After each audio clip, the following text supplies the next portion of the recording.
നമസ്കാരം. ഭവനം കൂടുതൽ ഭംഗിയാക്കുന്നതിൻ്റെ ഭാഗമായി നമ്മൾ മുറ്റത്തും വീടിനുള്ളിലും ചെടികളൊക്കെ വയ്ക്കാറുണ്ട്. എന്നാൽ നമുക്കറിയാം, ചില ചെടികൾ വീട്ടിൽ വച്ചുപിടിപ്പിക്കുന്നത് വാസ്തുശാസ്ത്രപരമായി വീടിന് ഏറെ ഗുണങ്ങളാണ് നൽകുന്നത്. സാമ്പത്തികമായും അല്ലെങ്കിൽ ആരോഗ്യപരമായും ഒക്കെ മാറ്റങ്ങൾ കൊണ്ടുവരാൻ ഈ സസ്യങ്ങൾക്ക് സാധിക്കും. എന്നാൽ ചില ചെടികൾ വെച്ചുപിടിപ്പിക്കുന്നത് വീടിന് ഏറെ ദോഷവും ചെയ്യുന്നതാണ്.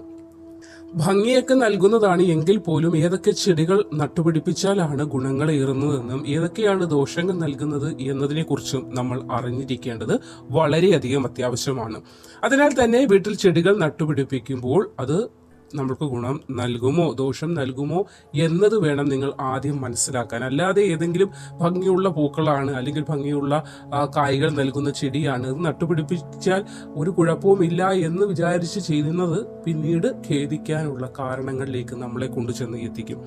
അപ്പോൾ വാസ്തുശാസ്ത്രം അനുസരിച്ച് ശുഭകരമായ ചെടികൾ വീട്ടിൽ പോസിറ്റീവ് ഊർജം കൊണ്ടുവരും, സന്തോഷം നൽകും, സമൃദ്ധി ഉണ്ടാകുന്നതിന് സഹായിക്കും. അപ്പോൾ ഇത്തരം ചെടികൾ വീട്ടിൽ പണത്തിന്റെ വരവ് വർദ്ധിക്കും. പണവുമായി ബന്ധപ്പെട്ട തടസ്സങ്ങൾ ഉണ്ടെങ്കിൽ അതൊക്കെ നീങ്ങുന്നതിനും സഹായിക്കും, സമ്പത്ത് വർദ്ധിപ്പിക്കും. അപ്പോൾ ഇത്തരം ചെടികൾ ഒരു ലക്കി പ്ലാന്റ്സ് എന്നാണ് നമ്മൾ ഇതിനെ അറിയപ്പെടുന്നത്. കാരണം നമ്മളിലേക്ക് ഭാഗ്യം കൊണ്ടുതരുന്നു. വെറും ഒരു ചെടിയെന്ന് മാത്രമല്ല, ആ ചെടി നട്ടു പരിപാലിക്കുന്നതിലൂടെ ആ ഭവനത്തിലുള്ളവർക്കും ആ ഭവനത്തിലേക്കും ഭാഗ്യവും സമാധാനവും സന്തോഷകരമായ അന്തരീക്ഷം കൊണ്ടുതരുന്നതിനും ഈ ചെടികൾക്ക് സാധിക്കും. എന്നാൽ അതേസമയം തന്നെ കൊള്ളാത്ത ചെടികളാണെങ്കിൽ അത് ഓപ്പോസിറ്റ് ആയിട്ടുള്ള ഫലങ്ങളുമാണ് നൽകുന്നത്. അപ്പോൾ വീടിന് ഭാഗ്യം നൽകുന്ന ചെടികളുടെ കാര്യം പറയുമ്പോൾ നമ്മൾക്ക് ആദ്യം ഓർമ്മ വരുന്നത് മണിപ്ലാന്റിന്റെ കാര്യമാണ്. ഏവർക്കും അറിയാവുന്ന ഒന്നാണ് മണിപ്ലാന്റ്. എന്നാൽ മണിപ്ലാന്റ് കൂടാതെ ഭവനത്തിന് ഐശ്വര്യവും സമൃദ്ധിയും നൽകുന്ന വേറെയും ചില ചെടികളുണ്ട്. അപ്പോൾ അതൊക്കെ നട്ട് പരിപാലിക്കുകയാണെങ്കിൽ നിങ്ങളുടെ ജീവിതത്തിലേക്കുള്ള സാമ്പത്തിക ബുദ്ധിമുട്ടുകൾ മാറി സാമ്പത്തിക ഒഴുക്കുണ്ടാകുകയും കുടുംബത്തിൽ തങ്ങി നിൽക്കുന്ന പോസിറ്റീവ് അല്ലാത്ത തരത്തിലുള്ള തരംഗങ്ങൾ പുറത്തുപോയി പോസിറ്റീവ് തരംഗങ്ങൾ ഭവനത്തിലേക്ക് വരുന്നതിനും അത് തന്നെ നിലനിൽക്കുന്നതിനും അതൊരു സമാധാന അന്തരീക്ഷം ഉണ്ടാക്കുന്നതിനും ഒക്കെ സഹായിക്കും. അപ്പോൾ അങ്ങനെ ഭവനത്തിലേക്ക് അല്ലെങ്കിൽ ഭവനത്തിൽ നട്ടു വളർത്താൻ സാധിക്കുന്ന കുറച്ച് ചെടികളെ കുറിച്ചാണ് ഇന്നത്തെ വീഡിയോയിലൂടെ പറഞ്ഞു തരാൻ പോകുന്നത്. ചാനൽ ആദ്യമായി കാണുന്നവരാണെങ്കിൽ ഒന്ന് സബ്സ്ക്രൈബ് ചെയ്തിട്ട് തുടർന്ന് കാണാനായി ശ്രമിക്കുക.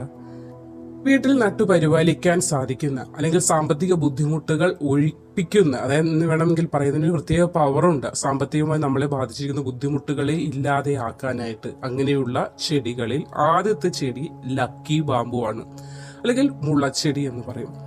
വാസ്തുശാസ്ത്രത്തിൽ മുളച്ചെടിക്ക് ഏറെ പ്രാധാന്യമുണ്ട്. കാരണം വീടിനുള്ളിലോ അല്ലെങ്കിൽ വീടിന് മുന്നിലോ ഇത് നട്ടു വളർത്തുന്നത് നിമിത്തം ഐശ്വര്യം ആ ഭവനത്തിലേക്ക് കടന്നു വരുന്നതാണ്. അപ്പോൾ വീടിന് മുന്നിലാകട്ടെ മുളച്ചെടി നടാൻ നിങ്ങൾക്ക് കഴിയുന്നില്ലെങ്കിൽ വീടിനുള്ളിലും വയ്ക്കാൻ സാധിക്കും. അതായത് ചെറിയ ഷോപ്പുകളിലൊക്കെ കിട്ടുന്നുണ്ട് ലക്കി ബാമ്പു എന്ന് പറഞ്ഞാൽ നിങ്ങൾക്കത് വാങ്ങിക്കാൻ സാധിക്കും. വീടിന് ഫ്രണ്ടിൽ വയ്ക്കാൻ പറ്റുന്നില്ലെങ്കിൽ വീടിനകത്ത് നിങ്ങൾക്കിത് വയ്ക്കാവുന്നതാണ്.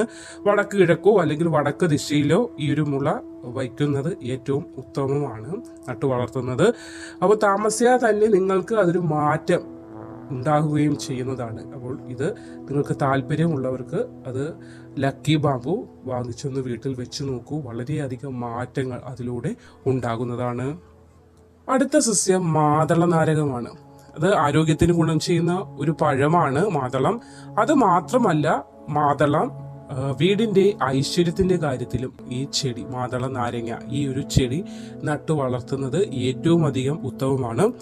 ഇത് കടബാധ്യതകളിൽ നിന്ന് നിങ്ങൾക്ക് മോചനം ലഭിക്കുന്നതിന് സഹായിക്കുന്നതാണ്.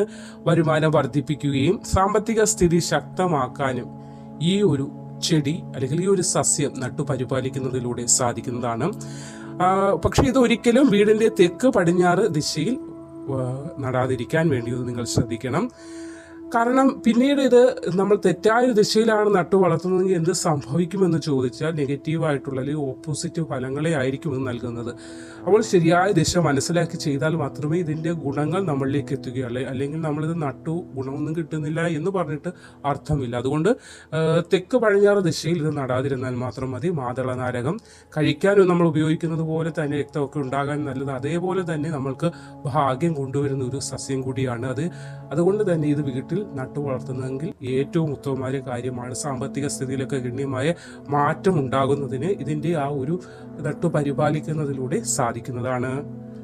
അടുത്തത് കറുക, അല്ലെങ്കിൽ നമ്മൾ ദർഭപ്പുല്ലെന്നൊക്കെ ഇതിനെ പറയും. കറുകപ്പുല്ല് ഇല്ലാതെ ഗണപതിയുടെ ആരാധന അപൂർണമാണ്, പൂർണ്ണമാവുകയില്ല. ഗണപതി ക്ഷേത്രത്തിൽ അല്ലെങ്കിൽ ഗണപതി ഭഗവാന് ഏറ്റവും ഇഷ്ടമുള്ളത് കറുകമാലയുമാണ്. അപ്പോൾ വീടിന് മുന്നിൽ കറുക നട്ടു വളർത്തുന്നത് ഐശ്വര്യപ്രദമാണ്. ഇപ്പോൾ എല്ലായിടത്തും സുലഭമായി ഉണ്ടാകുന്നതാണ്. പക്ഷെ ചൂടൊക്കെ വന്നപ്പോൾ അതിന് വളരാൻ ബുദ്ധിമുട്ടുള്ളതിനാൽ തന്നെ കൂടുതലെങ്ങും ഇപ്പോൾ അതിനെ കാണാനും സാധിക്കുന്നില്ല. വയലേലകളിലൊക്കെ മാത്രമേ അതിന് കാണാനും പറ്റുന്നുള്ളൂ.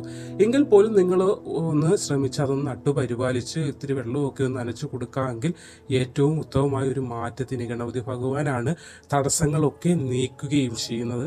അതുകൊണ്ട് തന്നെ ഇത് നട്ടുപരിപാലിക്കുക, ദർഭപ്പുല്ല് നട്ടുപരിപാലിക്കുന്നതിലൂടെ ഗണപതി ഭഗവാന്റെ അനുഗ്രഹം നമ്മളിലേക്ക് എത്തുന്നതിനും സമ്പത്തും പല നേട്ടങ്ങളും നമ്മളിലേക്ക് എത്തുന്നതിനും ഇത് സഹായിക്കുന്നതാണ്. കൂടാതെ കറുകപ്പുല്ല് വീട്ടിൽ സന്തോഷവും സമൃദ്ധിയും സമാധാനവും കൊണ്ടുവരുന്നതിന് നട്ടുപരിപാലിക്കുന്നതിലൂടെ സാധിക്കും.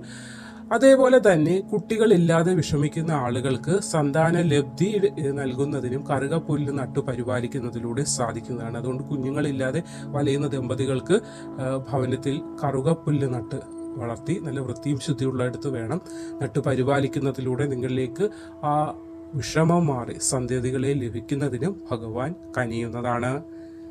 അടുത്തത് കൂവളമാണ്. കൂവളത്തിൽ മഹാദേവൻ വസിക്കുന്നതായിട്ടാണ് നമ്മൾ വിശ്വസിക്കുന്നത്. ഈ ചെടിയുടെ സാന്നിധ്യം പലവിധത്തിലുള്ള വാസ്തു പ്രശ്നങ്ങളും ഇല്ലാതാക്കുകയും ചെയ്യും. കൂവളം നട്ടു പരിപാലിക്കുകയാണെങ്കിൽ ആ ഭവനത്തിൽ പണത്തിന് യാതൊരു കുറവും ഉണ്ടാവുകയില്ല.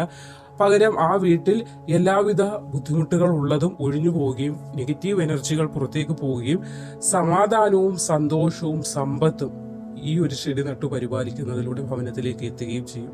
അപ്പോൾ സാമ്പത്തികമായ ബുദ്ധിമുട്ടുകൾ ഉള്ളവർക്ക് ഇത് കൂവളം നട്ട് പരിപാലിക്കാവുന്നതാണ്. അടുത്തത് നമുക്ക് എല്ലാവർക്കും അറിയുന്ന ചെടി തന്നെയാണ് മണി പ്ലാന്റ്. പണവും മണി പ്ലാന്റും തമ്മിലുള്ള ബന്ധം നമ്മൾക്ക് എല്ലാം അറിയുന്നതാണ്. മിക്ക വീടുകളിലും മണി പ്ലാന്റ് എല്ലാവരും വളർത്തുന്നുണ്ടാകും. എന്നാൽ ഈ ചെടി ശരിയായ സ്ഥലത്ത് ശരിയായ രീതിയിൽ സൂക്ഷിച്ചാൽ മാത്രമേ ഇതിന്റെ ഗുണം കിട്ടൂ. മണി പ്ലാന്റ് എൻ്റെ വീട്ടിലുണ്ട് എന്ന് പറഞ്ഞിട്ട് അർത്ഥമില്ല, ശരിയായ രീതിയിൽ വെക്കണം.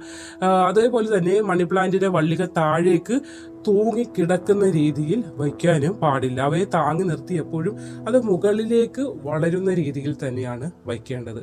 അല്ല, ചില വീടുകളിൽ കാണാറുണ്ട് താഴേക്ക് ആ വള്ളി ഇങ്ങനെ തൂങ്ങിക്കിടക്കും. പക്ഷെ അത് സമ്പത്ത് താഴേക്ക് നഷ്ടപ്പെട്ട് അല്ലെങ്കിൽ കടങ്ങൾ വന്ന് പോകുന്നതിനാണ് സൂചിപ്പിക്കുന്നത്. ഇത് ഒരു താങ്ങ് കൊടുത്ത് അല്ലെങ്കിൽ ചെറിയ ഒരു കയറൊക്കെ കെട്ടി ഇതിന്റെ വള്ളികളെ മുകളിലേക്ക് കയറുന്ന രീതിയിൽ മുകളിലോട്ട് പോകുന്നത്, അതായത് നമ്മുടെ സമ്പത്ത്, നമ്മുടെ ഉയർച്ച, ഇതിനെയൊക്കെയാണ് ഈ മണി പ്ലാന്റ് ചെടി തന്നെ സൂചിപ്പിക്കുന്നത്. അതുകൊണ്ട് ഇതിന്റെ ആ വള്ളികളെ മുകളിലേക്ക് പടർന്നു കയറുന്ന രീതിയിൽ വേണം പരിപാലിക്കാൻ. അല്ലാതെ മണി പ്ലാന്റ് ഉണ്ട്, എൻ്റെ വീട്ടിലുമുണ്ട്, ഞാനും നടന്നുണ്ട്, നോക്കുന്നുണ്ട്, വെള്ളം ഒഴിക്കുന്നുണ്ടെന്ന് പറഞ്ഞിട്ട് അർത്ഥമില്ല. ഇതിന്റെ വള്ളികൾ താഴോട്ടാണ് കിടക്കുന്നതെങ്കിൽ അത് വീണ്ടും സാമ്പത്തികമായ അരക്ഷിതാവസ്ഥ നമ്മളിലേക്ക് ഉണ്ടാക്കുകയാണ് ചെയ്യുന്നത്. അല്ലാത്ത പക്ഷം ഇതിന്റെ വള്ളികൾ മുകളിലേക്ക് പടർന്നു കയറുന്ന രീതിയിൽ വേണം ഇത് സൂക്ഷിക്കുവാനായിട്ട്. അപ്പോൾ വീട്ടിൽ ഈ 5 ചെടികൾ അല്ലെങ്കിൽ ഈ 5 സസ്യങ്ങൾ വളർത്തുകയാണെങ്കിൽ സാമ്പത്തിക ബുദ്ധിമുട്ടുകളിൽ നിന്നും ഒരു ഭവനത്തിലെ സമാധാന കേടുകളിൽ നിന്നും ഒക്കെ മോചനം ലഭിക്കുന്നതായിരിക്കും.